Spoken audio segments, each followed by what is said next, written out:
திரு கருட வாகனத்திலே சென்று அமர்கின்றார். ஆமாம்மா. கருடையாழ்வான் பறந்து வரக்கூடிய சமயம் சரி. ஒரு சிறகு உடைபிடிக்கு மறுசிறகு வெண்சாமரை வீச என் பெருமாள் அப்படியே ஆகாய மார்க்கமாக வந்து சரி சிவபெருமானுடைய முன்பிலே வந்து சேருகின்றார். ஆமா. பார்த்தா சிவபெருமான் என்ன அத்தா மைத்துனா வாருங்கள் மாப்பிள்ளை, வாருங்கள் மாப்பிள்ளை. ஆமா என்னுடைய நிலைமை பார்த்தீர்களா? நாங்கள் எப்படி இருக்கின்றோம் என்று பார்த்தீர்களா? அம்மா ஏனத்தான் இந்த ஓரம் உங்களுக்கு ஏன் இப்படி இங்கு வந்து அமர்ந்திருக்கின்றீர்கள்? மைத்துனா இப்படி அடுத்தவரை விளங்குமா? நீங்க ஆண்கள் அடவை கூடாது, எனக்கு ஒரு சொட்டு கண்ணீர் வடிக்க கூடாது. பொண்ணு எடுக்கிறதுக்கு இடையிலன்னு சொல்லி பையன் இப்படிப்பட்ட குடும்பத்துல பெண் எடுத்துட்டேனே. ஆமா, ஊர்ல உலகத்துல மாப்பிள்ளை கிடைக்க சொல்லி இப்படி ஒரு பிச்சைக்கார பையில பொண்ணை கட்டி கொடுத்த பாத்தீங்களா? நீ பேசுறீரு பிச்சைக்கார பையனா பரவ ஆடு வேச்சம் எவ்வளவு தைரியம் தான் இந்த பிச்சைக்கார பையன் சொல்றீரு. சரி இருக்கட்டும் மாப்பிள்ளை, இப்ப என்ன பிரச்சனை உங்களுக்கு? எதற்காக இங்க வந்து அமர்ந்திருக்கிறீங்க? நான் உட்கார்ந்துருக்க பாருங்க, உங்க தங்கச்சி பானிபூரி ஆவாரி. பானிபூரி இல்லாத பார்வதி. பார்வதி கைலாசமலையிலே அமைதியாக இருக்கின்ற போது என்னை பார்த்து ஒரு வார்த்தை சொன்னார். என்ன? சுவாமி, தாங்கள் நடனமாட வேண்டும், திருநடத்தி தேவி நான் பார்க்க வேண்டும் என்று சொன்னார். மனைவி சொல்லுக்கு மறுச்சொல்லியது ஒன்று அமைத்தினார். உடனடியாக நான் ஆடினால் உலகம் அழியும் என்று சொல்லி உபதேசித்தேன். சரி. ஆனால் என்னுடைய வார்த்தையை அவள் கேட்பாளா? கேட்டிருந்தால் எப்பொழுதே நன்றாக இருந்திருப்பார். கேட்டால் அவள் மனைவியா? மனைவினா வார்த்தை கேட்க கூடாதுல்ல. அப்படின்னா சரி, மனைவி ஆசைப்படுறான்னு சொல்லி நானும் திருநடனம் ஆடினேன். சரி. திருநடனம் ஆடும்போது என்னுடைய திருநடனம் திரு தாண்டவமாக மாறியது வைத்தான். சரி. ஆடுகின்ற போது என்னுடைய இடுப்பிலே அணிந்திருக்கக்கூடிய புலித்தோலானது சற்று இடை அகழ்ந்து விட்டது. அப்ப அந்த புலித்தோல் அவிழ்ந்து விடும்போது இந்த மனைவி என்ன பண்ணணும்? என்ன பண்ணணும்? கணவரின் மானத்தை காப்பாற்ற வேண்டும். சரி. அதனை செய்யாமல் தங்கள் தங்கையாகிய பார்வதி இரு கரங்களை கொட்டி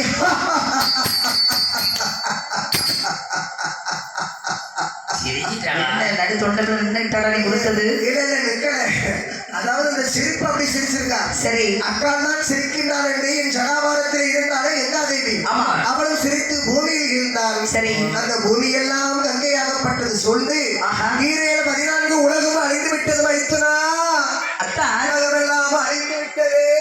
இப்ப உங்களுக்கு என்ன பிரச்சனை? அழிந்து போன உலகத்தை தண்ணீரை வச்சு செய்தது யார்?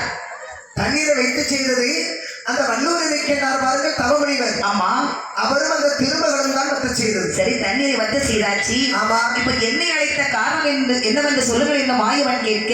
ஆமா. அங்கே சிவபெருமான் சொல்லுகின்ற வார்த்தை சொல்லுகின்றார். என் மைத்துனா, என்ன தண்ணீரை வத்த செய்து விட்டோம், அழிந்து போன உலகத்தை மறுபடியும் படைக்கணும். ஆமா. அப்படியானால் நீங்கள் எனக்கு ஒரு உதவி செய்ய வேண்டும். அப்படி உங்களுக்கு நான் என்ன உதவி செய்ய வேண்டும்? படைத்திட வேணுமானால் வேணுமானால்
என்ற வார்த்தை பகருகின்றார். அத்தா மாப்பிள்ளை, அழிந்து போன இந்த உலகத்தை படைக்க வேண்டுமானால் நான் என்ன செய்ய வேண்டும்? நீங்க உடனே பாதாள உலகம் செல்ல வேண்டும். பாதாள உலகம். அங்கே திடத்துடைய தேவி அவள் தேவி மந்திரகண்ணி இருக்கிறார். ஆமா. அந்த மந்திரகண்ணி இடத்துல போய் எனது தங்கை அம்மா நான் சொன்னதாக ஒரு பிடி குங்குமம் நீங்க வாங்கிட்டு வரணும். மைத்துனா, என்ன நான் சென்று வாங்குவதை விட தங்கள் சென்று வாங்கி வரலாமே. அத்தா என்ன நான் சென்றால் முடியாது இப்போ. அதனால நீங்க போனதை உங்க தங்கச்சிட்ட பேசி வாங்கி அந்த மண்ணை வாங்கிட்டு வர சரியா இருக்கும். ஏன்னா அண்ணன் மீது பாசம் வைத்திருப்பவள் தங்கை. ஆமா. அப்படின்னா உங்களுக்கு எந்த பிரச்சனை வந்தாலும் நான் தான் முன்னாடி வந்து நிற்க வேண்டி இருக்குது. அத்தான் எனக்காக வேண்டி உங்க தங்கைக்காக வேண்டி சரி ஒரே ஒரு பிடி மண் போதும் அத்தா. அதுக்காக லாரியில ஏற்றி வந்துடாதீங்க. ஒரு பிடி என்ன 9 டன்னு கூட ஒரு டன்னு வேண்டாம். ஒரு பிடி மண் உங்க கையளவுக்கு ஒரு பிடி. ஐயா ஒரு பிளஸர் ஒரு கார் ஒன்று கொடுங்க. எதுக்கு? மந்திரவாணியை போய் பார்த்துட்டு வந்து. பாதாள உலகத்துக்கு பிளஸர்ல போக முடியாதுயா. எப்படி போறது ஒன்றும் புரியவில்லை ஐயா. சரி அப்படியே ஆகட்டும் வைக்கிறான். அப்படி என்ற உடனே ஆகட்டும் வந்த என் பெருமாள் சரி பாதாள உலகம் செல்ல வேணும் என்று சொல்லி ஆமாம்மா என்ன செய்த பாருங்கள். எப்படி எப்படி வருகின்றார்? கண்மையுள்ள கண்ணையாடி கண்மையுள்ள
மோதிரத்தை கலட்டுற. கடையாளின்னா மோதிரம் தங்க மோதிரமா பித்தளை மோதிரத்தை கலட்டுறாங்க. தங்க தானே போட்டிருப்பாரு. ஆமா மாயவன் அல்லவா அவர் போட்டிருக்கிறது எல்லாமே தங்கம் தானே. அந்த மோதிரத்தை கலட்டி சரி அப்படியே தண்ணீருக்குள் போடுகிறார். தங்க மோதிரத்தை கலத்தி தண்ணிக்குள்ள போடுறாரு. அந்த தண்ணி எங்கக்கா இருக்கு? அந்த இணைப்பு எங்கக்கா இருக்கு? தண்ணின்னு நம்ம இது என்ன கண்டு வேலையா? அந்த வாக்கியார் கூட தான் இருக்கு. போ அந்த வாக்காளர் பானிபுரில ஊத்துனா பார்த்தியா ஒரு புளிச்ச தண்ணி. ஆமா அதுக்குள்ள இருக்கும் போயிடுது.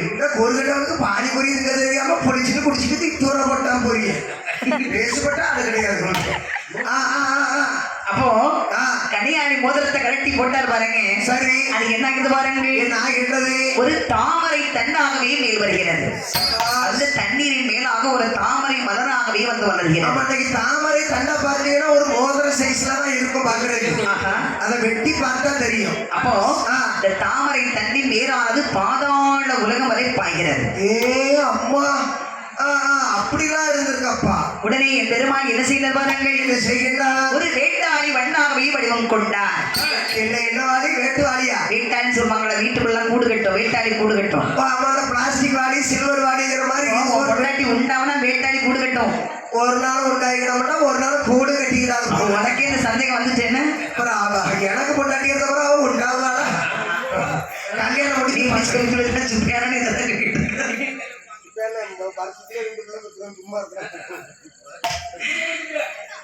அப்போ அங்கே பார்த்தார் என் பெருமாள்.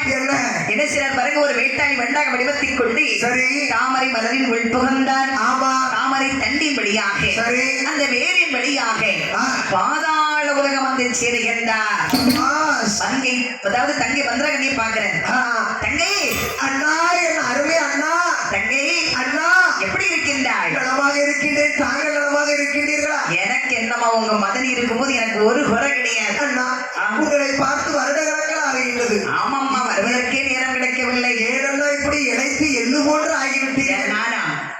நான் இழைத்து எட்டு போல நான் அப்படியே தான் இருக்கேன். நீ பருத்து பருமனான உடனே என்ன பங்குன்னு ஒருமையா தெரியுது. அண்ணா பாசமுள்ள முகத்திற்கு எந்த ஒரு உருவத்தை பார்த்தாலும் அது இளைச்சவர் தான் தெரியும். அண்ணா மைனி நல்லா இருக்காங்களா? அவளுக்கு என்னம்மா ஒரு விட கிடையாது. சரி நீ நலமாக இருக்கிறாயா? நான் நலமாக இருக்கின்றேன். என்னை தேடி வந்த காரணம் என்னன்னா அக்க வரணும் வரணும்னு நினைக்கிறேன். ஆனா முடியல. முடியலையா? இல்ல முடியல உன்னை பார்க்க வர்றதுக்கு. மனசு இருந்தா முடியும். சரி தங்கை என்ன அதெல்லாம் இருக்கட்டும். நான் இப்போ ஒரு அவசரமா வந்திருக்கிறேன். அவசரமா வந்தா பாத்ரூம் கூட தண்ணி வேற வராம இருக்கமா? அண்ணா அவசரமா தண்ணி வரலையே பாத்ரூம் கூட இல்ல. அப்படி இல்லம்மா. அதாவது உனக்கு ஒரு பிரச்சனை தெரியுமா? பிரச்சனை என்ன பிரச்சனை தெரியாதா? கேள்விப்பட்டேன். உங்க அத்தானாகி சிவபெருமானுக்கும் உங்க அக்காவுக்கும் ஒரு பிரச்சனை. ஐயா ஆமா முந்தானால் தான் கேள்விப்பட்டேன். கேள்விப்பட்டேன். அவங்களுக்கு கூட சண்டை நினைச்சிடாத. அதாவது உங்க அத்தா இருக்காருல சிவபெருமான். ஆமா அவர்கிட்ட உங்க அக்கா ஒரு திருநடனம் ஆடுங்கன்னு சொல்லி இருக்கிறார். சரி அத்தானும் அவர் பேச்சை கேட்டு ஆடி இருக்கிறாரு. ஆடின வேகத்துல அறையில கட்டி இந்த துணியா வந்து கீழே விழுந்திருக்கு. நீ ஏன் சிரிக்கிறா? சிரிக்கிறாதாங்க பிரச்சனையே நடந்துட்டு இருக்கு. சிரிப்புலதான் பிரச்சனை நடந்துட்டு இருக்கா. உடனே உங்க அக்கா இருக்கிறல்ல கை கொட்டி சிரிச்சிருக்கிறா. எங்க அக்கா பரவ என் கூட உள்ளவங்களா சிரிப்பாங்களா? அவள் சிரித்த உடனே உங்கள் அத்தாண்டல இருந்த கங்காதையும் சிரித்து விட்டா. சரி சிரித்தவள் கீழே விழுந்து விட்டாள். அண்ணா என்ன அவர் யாருக்குனே கிருக்கே? யாரு உங்க அத்தானா? எங்க அத்தா. இதை உங்க அக்கா கிட்ட போய் நீ சொல்லி பாரு உன் புருஷன் இருக்கேன் அப்படின்னு. ஐயோ வேண்டாம் சண்டைக்கு வந்துருவா.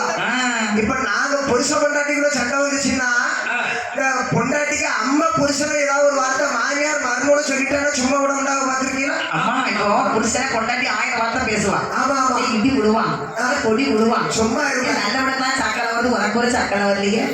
எத்தனை வண்டி ஆக்சிடென்ட் ஆகுது.